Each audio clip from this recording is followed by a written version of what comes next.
Hello. Alright, I'm going to show you quickly how to edit the names or text in my files, in my lightboxes. So here we go. You'll find a sketch called text or editable text or something like that. You'll turn that on, right click, edit sketch.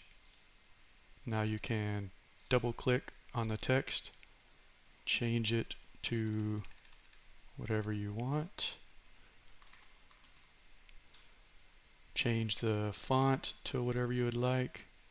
Change the size if it doesn't fit. Character spacing.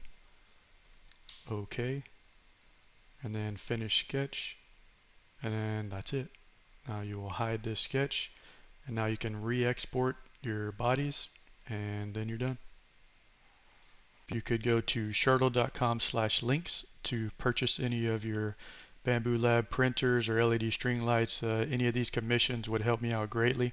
Vector Magic, another vector software that's used very often to clean up PNG to SVG files. But if you could purchase any of your products through my link, that would be greatly appreciated. Thanks.